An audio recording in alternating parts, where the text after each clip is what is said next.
محمد أمين حريص.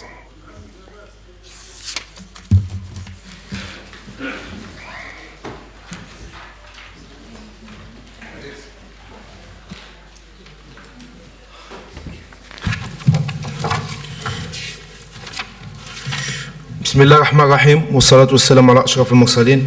سيد الرئيس، السادة الوزراء، زملائي زميلاتي النواب، أسرة الإعلام، السلام عليكم ورحمة الله تعالى وبركاته.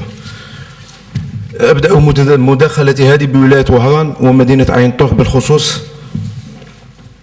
سيد الوزير، في مدينة عين طور كانت عندنا كولوني دو فاكونس، الله يخليك ركز معايا في هذه.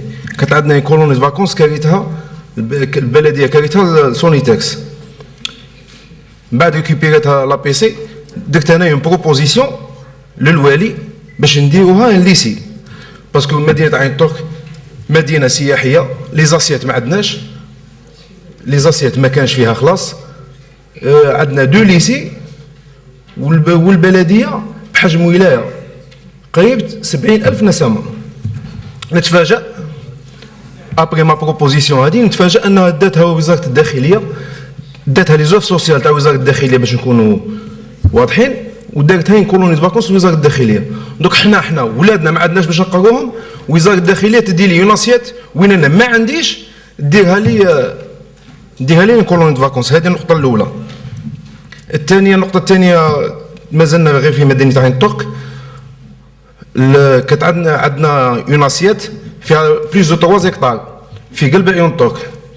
هاد لاسيت سي اون اسيت دومانيال فيها دو ستركتور كانت لاكس ايكونوما بكري، وعيون طور راها ولايه ديليغي، المرسوم الرئاسي نتاعها وكاين خارج في الجريده الرسميه.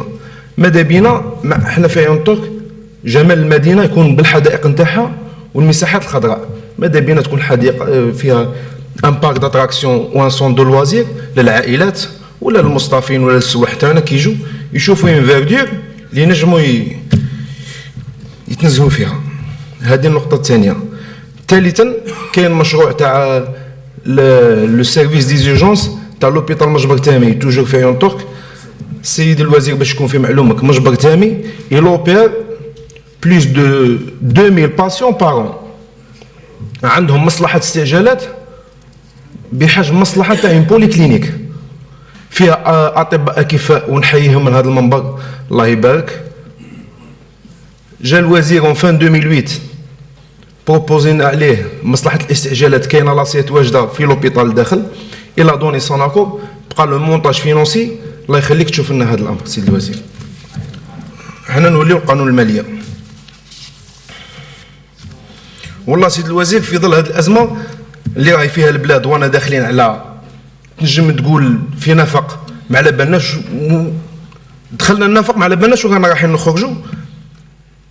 نشوفوا قانون الماليه جانا بالطرق الكلاسيكيه اللي كانت بكري، توجور لا بريسيون اللي تكون على الحكومه طيشها على الشعب، طيشها على المواطن البسيط، توجور سياسه البريكولاج لو بروفيزوار كيدير.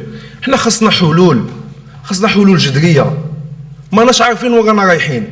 إلا الحل الجذري سيد الوزير، كاين بلاد بحجم الجزائر ما عندناش الحلول. ما قل الزياده على البنزين والغازوال وليسونس، هذا غادي يكون التداعيات نتاعو غادي يتعكس على جميع القطاعات. والمسكين هذا الكورونا هذه نحات له الجلد وخلات له اللحم يبقى غير العظم صاي، نزيدو حنا نكملوا عليه بهذه الزيادات. وين رانا رايحين بهذا البريكولاج لو بروفيزوار كيدير سيد الوزير؟ نعطيك انا الحل. فتحوا مجال الصناعه، فتحوا المستثمرين الخواص في جميع البلدان المتقدمه، فاتحين الاستثمارات تاعهم. غير احنا كانت لهم البيروقراطيه. دوك انت باش تستثمر في بلادك وبدراهمك تقابلك تي اون بابراس تاع بلوس دان اون، تدفع الدوسي نتاعك وتقعد تستنى تجي كوميسيون من الولايه تعاود تولي لو سياج نتاعها، ومن بعد تراسل الوزاره، ومن بعد الوزاره يا صافا ويك تجاوب. هنا مشكل كبير. فو ديسونتراليزي لي زادمينستراسيون، ولا قد ديروا اليات المستثمر لكم باغيين يستثمروا، باغيين تدخلوا، باغيين تكون عندكم منصه شغل توفروها للمواطنين، حل. المستثمر اللي 24 اور بوت 48 تكون عنده لا ريبونس، سوا تعطيه ولا قول له روح تروح.